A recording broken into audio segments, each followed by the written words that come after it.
isi irashaje kandi igeze ku musozo wayo, n'ikibiranga urukundo rw'abenshi rwaraheze.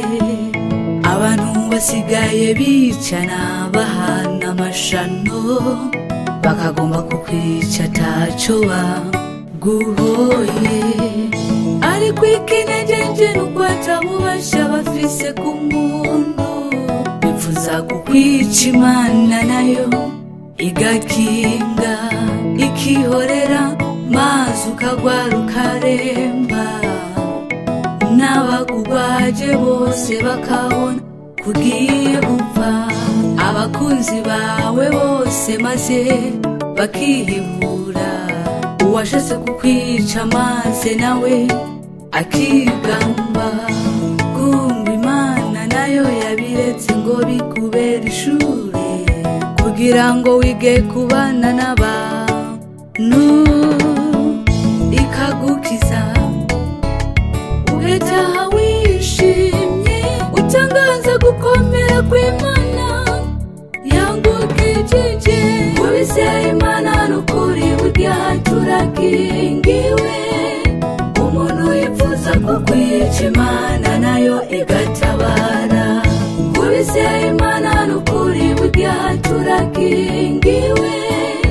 Umuntu yifuza kukwica Imana nayo igatabara.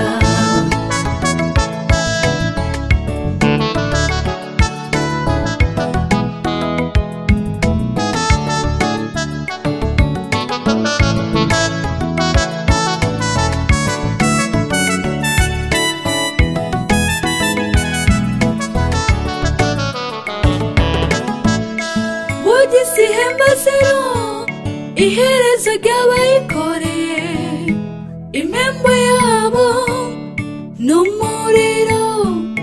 Ariko hahiriwe abama biyegereza Imana, kuko bazi isi ko atari wabo.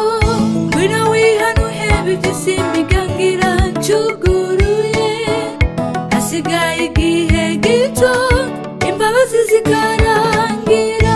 Reka kwamubesha abantu ngo urasenga, kandi urukundo Yesu adusaba atanaga tusigaranye. Mana harira abantu bawe wiremeye, kuko ntituzi ico dukora imbere yawe. Mana harira abantu bawe wiremeye, kuko ntituzi ico dukora imbere yawe.